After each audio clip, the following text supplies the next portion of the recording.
መንግስት ኢትዮጵያ ክልቃቅ ዝግብኦ በጀት ንክልእኽ ተሓቲቱ መንግስቲ ፌደራል ስምምዕ ውዕሊ ፕሪቶሪያ ብዘይ ምትግባሩ መሰረታዊ ረብሓታት ትግራይ ከረጋግጽ ስለዘይከኣለ ነባር ቤት ምኽርን ኣመራርሑን ምምላሱ ግቡእ እዩ ክብሉ ዶክተር ሰለሞን ባርናባስ ገሊጾም።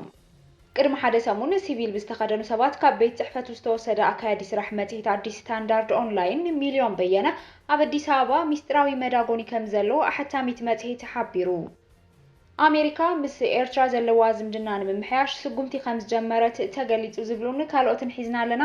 ዝኸበረ ሰላምታና ኣብዘ ዘለኹም ይብጻሕኩም ክቡራት ተኸታተልቲ ዕለታዊ መደብና ዜናታት ዝዕለት በኣርእስተ ዜና ፈሊምና ናብ ዝርዝሮም ክነስግረኩም ሰናይ ምክትታል።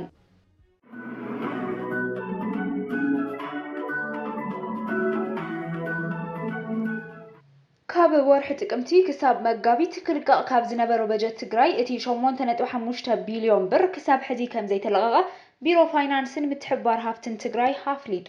ብሰንኪ በጀት ዘይምልቃቑ 141,000 ሰራሕተኛታት መንግስቲ ደሞዝ ምኽፋል ኣይተኻለን። ልምዓታዊ ሽቶታት ተባሂሉ ዝተመደበ ልዕሊ 844 ሚልዮን ብር በጀት ሙሉእ ብሙሉእ ከም ዘይተለቀቐን ኣብቲ ክልል ዝካየዱ ዝነበሩ ልዕሊ 20 ዝኾኑ ዓበይቲ ፕሮጀክታት ልምዓት እውን ደው ከም ዝበሉ ሓረድዩ።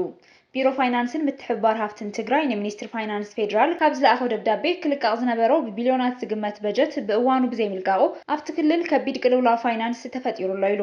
ሕዚ እውን መንግስቲ ኢትዮጵያ እቲ ንትግራይ ዝተመደበ በጀት ክልቃቕ ቢሮ ፋይናንስን ምትሕብባር ሃብትን ትግራይ ደጊሙ ሓቲቱሎ።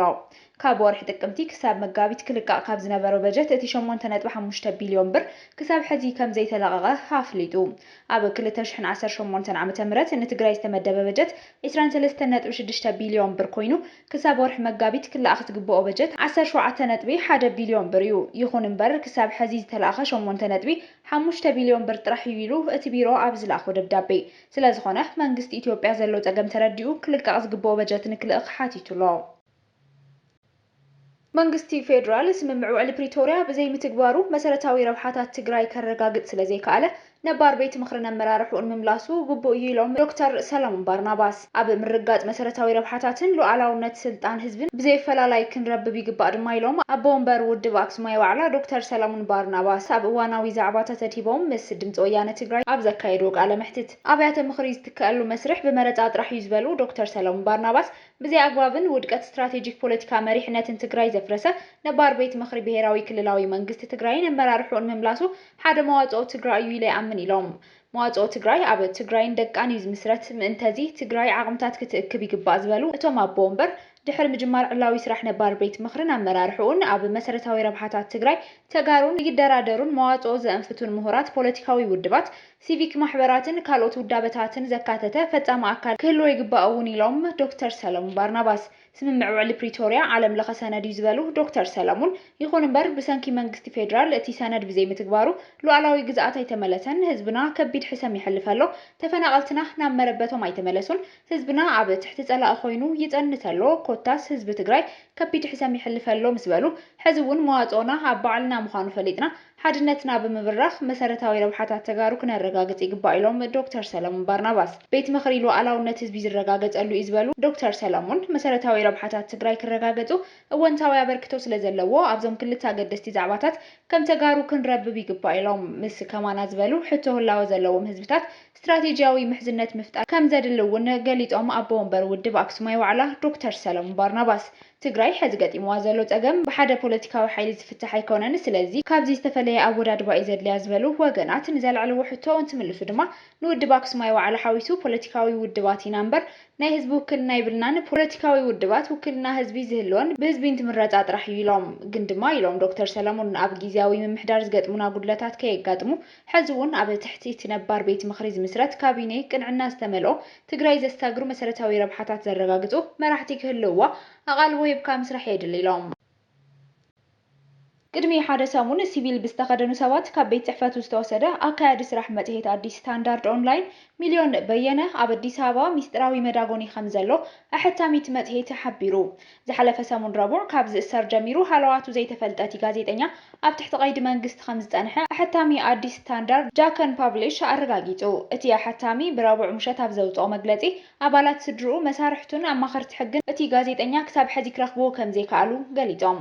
እቲ ጋዜጠኛ ዝሓለፈ ሰሙን ንሕቶ እንደልዮለና ብዝብሉ ገጾም ዝተሸፈኑ ሰባት ከም ዝተወሰደ ብናይ ቀጥታ ካሜራ ሲሲቲቪ ዝተቐድሐ ምስሊ ድማ እቶም ውልቀ ሰባት ነቲ ተግባር ብውጥንን ብዝተወደበ መልክዕን ዝፈጸምዎ ምዃኑ ከም ዝተረጋገጸ ገሊጹ። ዋና ኣሰናዳኢ ኣዲስ ስታንዳርድ ዮናስ ከድር ንቢቢሲ ኣብ ዝሃቦ ሓበሬታ ብዛዕባ ጭውያ ናይቲ ጋዜጠኛ ዝተሓተቱ ፖሊስ ኣዲስ ኣበባን ፌደራል ፖሊስን ኣብ ትሕቲ ቁፅጥሮም ከም ዘይኮነ ምግላጾም ሓቢሩ። እቲ ጋዜጠኛ ንኣባላት ስድራ ቤትን መሳርሕትን ጭንቀት ከም ዝፈጠረ እውን ገሊጾም። እቲ ሕታሚ ትማሊ ኣብ ዘውጽኦ መግለጺ ንዝሓለፈ ሰሙን ነቲ ጋዜጠኛ ንምድላይ ዘይሕለል ጻዕሪ ክነካይድ ቀኒና ኢና ኢሉ። ኣብ መወዳእታ ድማ ጋዜጠኛ ሚልዮን ብሓይልታት ጸጥታ ከም ዝተወሰደን ኣብ ኣዲስ ኣበባ ኣብ ዘይተገለጸ ሚስጥራዊ መዳጎኒ ቦታ ተኣሲሩ ከም ዘሎን እቲ ትካል ኣረጋጊጹ።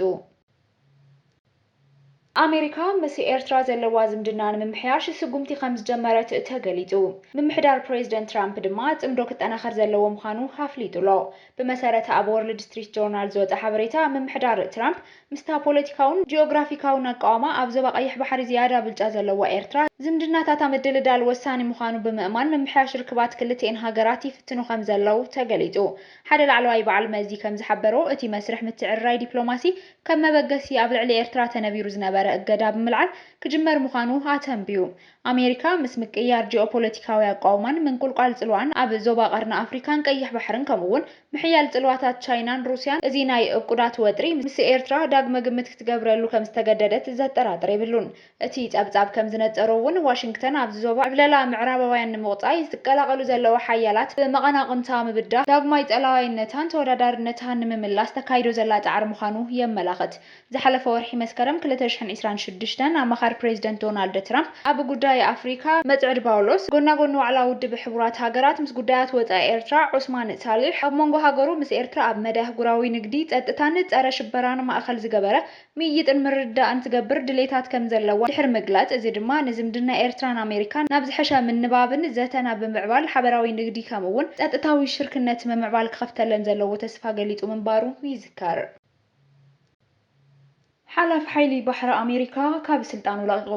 ሓላፍ ሓይሊ ባሕሪ ኣሜሪካ ጆን ፌላን ካብ ስልጣኑ ከም ዝተኣለየ ምክልኻል እቲ ሃገር ፔንታጎን ወሃቢ ቃል ፔንታጎን ሾን ፓርነል ኣብ ማሕበራዊ መራኸቢታት ኣብ ዝዘርግሖ ጽሑፍ እቲ ስጉምቲ ብቕጽበት ተፈጻሚ ከም ዝኸውን ሓቢሩ። ኣብ ክንዱ ምክትል ሓላፍ ሓይሊ ባሕሪ ሃንግ ካኦ ጊዜያዊ ሓላፊ ኮይኑ ከም ዘገልግል ፓርነል ወሲኹ ገሊጹ። ፌላን ኣብ ዝሓለፈ ኣዋርሕ እቲ ዳሕረዋይ ኣብ ምምሕዳር ትራምፕ ዝተኣለየ ላዕለዋይ ደረጃ ዘለዎ ወታደራዊ መራሒ እዩ። እቲ ስጉምቲ ዝመጽእ ዘሎ ኣሜሪካን እስራኤልን ምስ ኢራን ኣብ ዘካየደቶ ኩናትን ኣሜሪካ ኣብ መጻበ ሆርሙዝ ቀጻሊ እገዳ ኣብ ዝካየደሉ ዘሎ እዋን እዩ። እቲ ሓይሊ ባሕሪ ፌላን ካብ ስልጣኑ ዝለቐቐሉ ምኽንያት እንታይ ከም ዝኾነ ኣይጠቐሰን። ብስም ሓላፊ ስርሒታት ሓይሊ ባሕርን ምክትሉን ፌላን ኣብቲ ክፍልን ሓይሊ ባሕሪ ኣሜሪካን ንዝሃቦ ኣገልግሎት ዓሚቕ ምስጋና ክገልጽ ንፈቱ ይብል ፓርነል። ዝኸበርኩም ተኸታተልቲ ዜናታትና ነዚ ሰዓት ዝበልናዮም ሓደሽቲ ምዕባለታትን እዋናዊ ዜናታትን ኣብ ዝዛዚልና ኣለና። ንምክትታልኩም ነመስግን። ሰላም።